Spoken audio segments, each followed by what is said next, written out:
Ding 13! So I've been playing Ashes for about a week now. We're currently level 13 and we're starting to kind of like look at some of the stuff and start to understand some of like the stats and the different systems in the game. We're leveling a lot today, but during that time, like I've gotten some gear and I really want to start looking at like, okay, what does this gear do? What does that gear do? And how does it feel? Like, how does it feel to build out your character? And that's one of the primary things that I always really enjoyed whenever I was playing WoW years ago. It's just kind of like theory crafting different sets, oh, I can use this suit for this, and I have a shadow resist set for these duels. And that's the kind of thing that's really fun for me, is like building out your character's gear set. We're gonna look at a lot of that kind of stuff today and just kind of learn more about how this game works. I hope you guys enjoy, and let me know what you think in the comments. Okay, so I just got a new talent, by the way. I'm level 13, and I just unlocked Saga. Everybody says Saga is sick. It's a 1.5 minute cooldown, big cooldown. Complete your tale with a grand finale. So this is part of me playing a bard, and you have the Apocalypse, the Return to Vera, and the Silent Pantheon. So it looks like it's like 3 different types of like tales that you'll tell, and damage, healing, and one of them is like mana recovery. So I'm gonna go with Conflict into Saga. So conjure a scene at your location that depicts Sargon D's nuts. Thank you. Conjure a scene at your location that depicts this fabled event. Enemies in front of you will be hit for 150% fire damage, burning, and afflicted with volatile, right? So reduces their magic defense by 15%. And they'll be burning, so they'll take damage over time. A lingering zone of flames will be left behind that deals 30% fire damage, burning, and applies unquenchable flames. So weapon attacks made against targets trigger bonus fire damage. Okay. Here's what I'm gonna do. I'm gonna spec for Conflict into Saga, and we're gonna just test out the Apocalypse first. We're gonna test out Apocalypse first. I have everything else here. It's pretty good. Shielding Dance, I'll keep Shielding Dance, but I could do more. You know what? I'm gonna drop Shielding Dance, but I feel like we've needed it a few times for me to run it. Actually, I'm gonna drop Chilling Lament, and I'm gonna run Anthem of Alacrity to boost the entire group's attack speed. And I'm just gonna work on buffing the whole group as much as possible right now. I think that is our best thing that we can do, is just buff everybody. Wait, I can get Saga Volume 2. Horrors of the Void, channel repeatedly, deal 75 lightning. Oh, but you need to have 2 reds and a blue. Oh. So I would need to have 2 Conflict up. Go Conflict, Destiny. I see. So I can't do Saga 2 yet. I think this is the most amount of damage. This is the biggest impact we can make for the group right now. Damage for the group, Crescendo, Alacrity, give everybody in the group attack speed. Oh, if the target is incap, the final hit stuns them. Interesting. But doesn't incap break on damage? So then why would the final hit apply stunned if incap breaks on damage, how does that work? That doesn't make any sense. Oh, this damage will not wake an incap target. Oh, I just learned a frickin' integration. A synergy. So that's my in cap. This is only going to work if other people are going to hit them. So this won't work in a group scenario. Yeah, that won't work in a group setting. Yeah, dude, actually, I feel like I'm pretty strong right now. Bards are PvP masters. Yeah, I mean, I feel like Bard plays, in some ways, it plays kind of similar to a Paladin in WoW. Like you're like a high support, sort of like, freedom this guy, cleanse this guy, bot. Like you do a lot of stuff, right? It's kind of like a disc priest, like a disciplined priest, paladin sort of hybrid, but that's kind of how it feels. Like it's just a lot of utility. And you have some pretty decent damage too. The role is very similar to that of like how I like to play in PvP and stuff in WoW. So it's very natural for me. Yeah, I think the combat is like an 8 or 9. Okay, so I'm looking at this. I got this green chest piece with a big defense buff, right? So I had this 14, okay, so I'm at 1465 health with the chest piece. Without the chest piece, I'm at 12, okay. So I get about 200 health. I get 200 health from the 65 constitution increase. And then I also get, character menu, let's go physical defense, 16.5%. I get like 3% damage reduction. Magic speed. So I'm losing some magic speed here. A speed at which magical abilities are performed. Base is 70, I'm at 81. And then whenever okay, so I lose 1% cast speed, that's whatever. Okay, so I wanna find this out. For that item, Constitution, Wisdom, okay, so what is 7 dexterity do for me? 7 dexterity gives me, it's all physical stats. It's like my attack speed and stuff. Crit chance, evasion, and then constitution. Now 7 wisdom, 7 mentality here.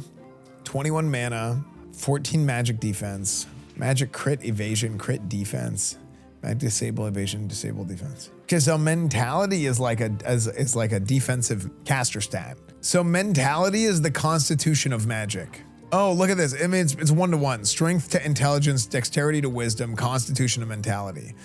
So wisdom is for casting speed and casting crit chance, right? And a little bit of power. But intelligence is what gives you like the big damn. Interesting. Okay. Yeah, so it's like 1-to-1. Strength is intelligence, dexterity is wisdom, constitution is mentality for the respective damage type. Wait, 28 constitution, 14 mentality. Wait, hold on. Those seem crazy. Even though mine's a green, that's a lot of defense. And I lose 30 max health for 28 constitution, which is way more. Yeah, these are big rings. Nice. Okay.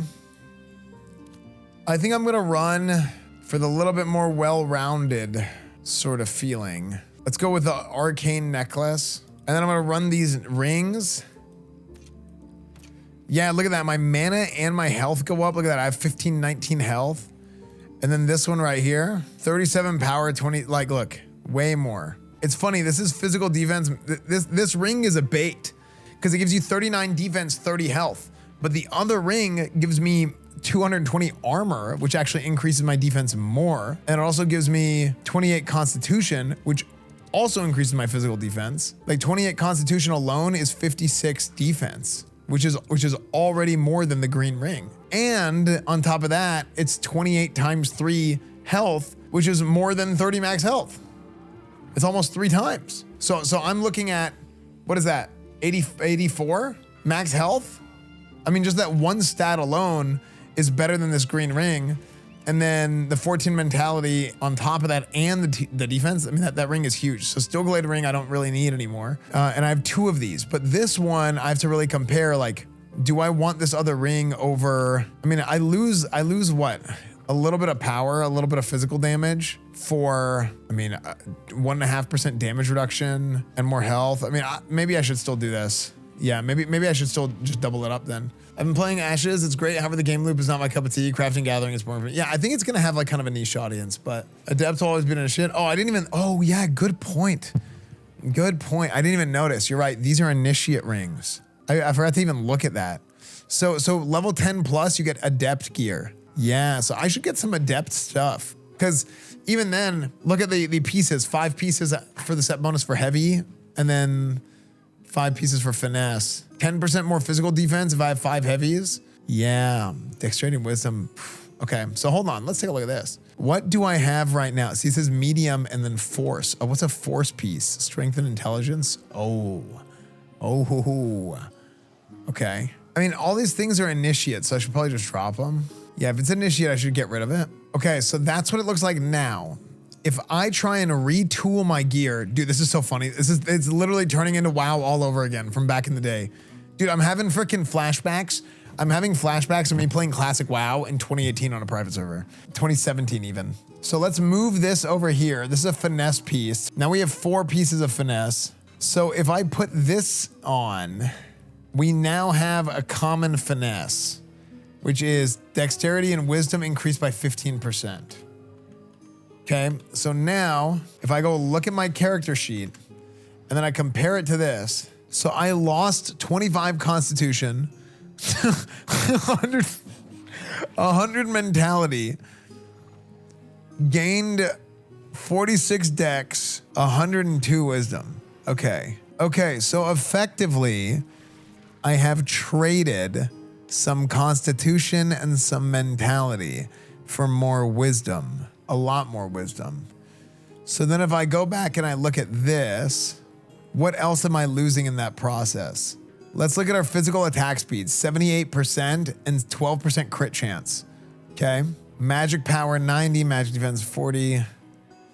Let's look at our magic speed, 83%. If I go back and I rotate this, okay, I'm gonna do the same thing. I'm gonna rotate these guys in, 1, 2. I gain, let's see, I'm at 83%, 20.8, 83.4. So I lose a little bit of speed and a little bit of crit chance. 88.4 power to 90 power. So I do a little bit less damage. So I'll do more damage, same crit power, a little bit less defense against magic. And then in turn, okay, I lose about 2.6% physical defense, which might be significant. It seems like a decent amount. I get 300 mana. I get 300 mana from the higher level gear without the set bonus, which is kind of crazy. I get a crazy amount of mana. So really what I should be doing is I should try and find a piece of armor that lets me get my heavy up. That's really what I should be doing, is finding a way to activate the heavy. And I can activate the heavy in the boots, gloves, shoulders. I need a boots, gloves, or shoulders that's heavy. So this is heavy. This is heavy. Okay, that's heavy. That's heavy. So I have boots and gloves. So one of these two pieces needs to go in that position. So let's see. So I'm gonna go with the higher level armor there. Instead of trying to boost my wisdom and dexterity, I'm going to try and get just more physical defense. And if I add this gloves in, so what do I lose? Let's compare. I lose 330 magic defense, 69 wisdom, 25 disable power, and I gain physical defense and dexterity. I mean, that's a lot to lose. That is a lot to lose. Ooh, okay, I lose a lot of defense here, and I get mana regen. Well, let's just see it. 1575, 1335, click. Gain way more physical defense. My health and mana doesn't change. And I actually lose a lot of physical defense, but then I gain the set bonus. I lose a decent amount of damage though. Yeah, I have no belt. I lose a little bit of speed. Ooh, I lose crit. I lose a lot of crit. 1.3% is a lot of crit. I lose some magic defense. I think it's barely worth it to put on the heavy boots. Yeah, I think it's barely worth it. I'm gonna go heavy boots. It's like only barely worth it, I think. Yeah, my pants are tight, Chad. I don't need a belt. Actually, you know what I really need? I need a new book. Like look at my book item. I need a book weapon right here. Wanderer's Tome of Spells. I need an adept weapon. If anybody has something like this or can craft something like that. Oh, look what else. Dude, I have some other boots that I can use instead of these ones. Oh, I should use these ones instead. Oh, good thing I checked my bank. So now I have the heavy set bonus. Yeah, okay. I don't want to delete that. See, like, I think this game needs major UI help. Major, and here's the thing. People say, well, they got bigger problems to solve than UI stuff. And I'm like, dude, here's the thing that everybody has to, this is the thing you have to consider as a game dev. Something that you have to consider in development is who is experiencing the level 25 end game content. Think about it. Ask yourself, who is experiencing the level 25, the end game content? People who have played the game a bunch and gotten to the point of being level 25, and now they're grouping up and doing that content. What do you have to experience in order to get there? Well, you're gonna be using the UI, you're gonna be typing in chat, you're gonna be communicating with people, you're gonna be inviting people, you're gonna be doing the other content leading up to that. You're trying to focus on the top of the mountain when in reality, you need to be focusing on the things that build up to that point. If you want people to test the end game stuff in your early access period, if you want to have people that really get good feedback and really dig into this thing, well, you have to fix the pain points. You have to fix the points of friction. You reduce the friction just a little bit so that the momentum from being excited about trying something new carries you all the way to the end. And then you get another boost of momentum, another boost of excitement whenever you reach the end game or get close to the end game. Because for me, even now, like I get like frustrated trying to invite people to groups or trying to invite people to guild. Because I have 20 years of muscle memory of playing other games and things operating in certain ways from other games, right? Whether it was WoW or whatever. There's also some like natural intuition there and I keep bringing this up and it's so silly, but like, I think it affects a lot of people because I will randomly see people type wave, dance, just random emotes in chat constantly. They'll type it in global chat. Hitting the slash and it not automatically putting a slash there and opening your chat like you press the enter key is a huge problem. You know, it's like a huge problem. A bad UI, exactly. A bad UI will leave a bad first impression on people trying to get into that game. And I think it's super important that they address that as soon as possible so that the momentum carries all the way to the end game. Most of the people that get to the end game are people that want to enjoy it. Most of the people that get to the end game are people that might already enjoy it and they're already like all in on this thing. Try and reduce some of the friction points so that you can get more people there and more people invested in the game enough to where they're like, damn, I love this thing. Like for me, the thing that really carries my interest in this game right now is the combat. The combat is very fun. I love the combat in this game, which you'll see. Like whenever we're doing like big pulls and stuff, I get like really excited because you're doing a lot. The different synergies, and I think there's some things that still need work, but the combat is fun. Look at the damage numbers for my axe here. I'm talking about the white hits, by the way. Man, dude, the white hits are kind of better than my magic. I kind of just have like a god axe, don't I? That increases my magic power by a ton. But if I go character menu, if I put on this Shatter Fist or whatever, let's see how this works. Okay, so clearly the Shatter Fist is not good.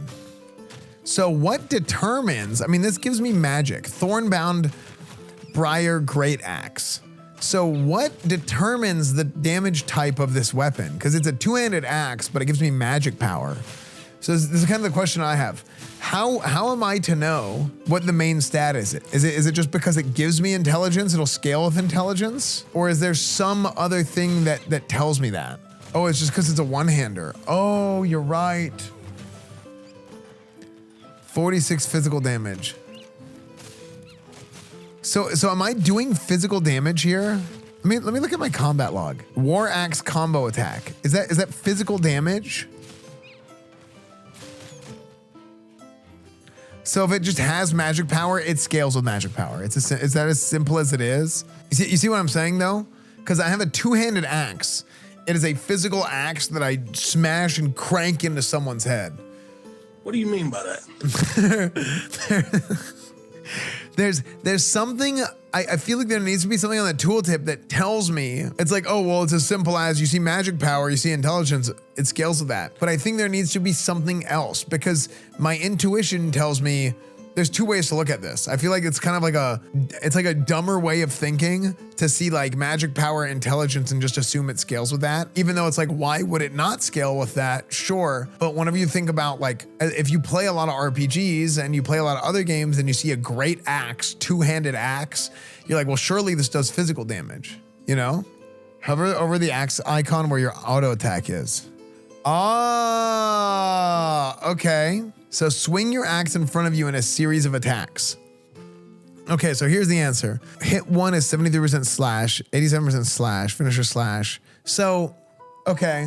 So even though my axe, so my axe does not scale. My axe does not scale with magic damage then. Which means if I do 73% slash damage, which means if I use Shatter Fist, 53% bludgeon, 60% bludgeon. The mace, I mean, this is an easy, hold on. So this is so much more simple. It's just 53, 60, 47, 100.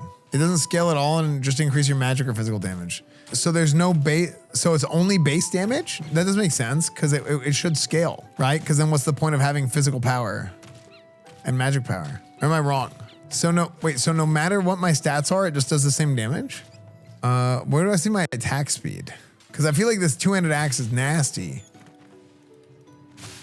And look at this. Oh, well, this includes my finishers for the stats that I have, for the skills that I have. Okay. Okay, so here's the question. So you guys are saying my damage never scales. Here's the real question. 73, 87. 73, 87, 100% slash damage, right? So we need to see if this scales with physical power. Okay, so these are power necklaces. If it takes my physical power down, okay, it does. 73% slash damage. So now we take it down. We take it down again. Two earrings. Okay, I'm getting attacked. Okay, it didn't change after one. Okay, now my physical power is 22. This does not change my hits. Okay, so physical power does not change this, even though it is slash damage. I just need to see my magic power go down to see if it changes anything on the tooltip. So your auto attack has a fixed damage no matter what. That seems kind of boring. So look, this is almost like a strength version of this weapon. So let's see if it does comparable damage.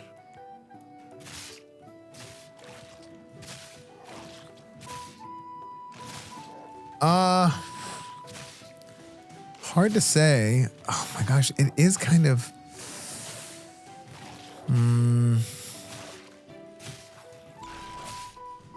Is it hitting as hard? The tooltip damage is the same.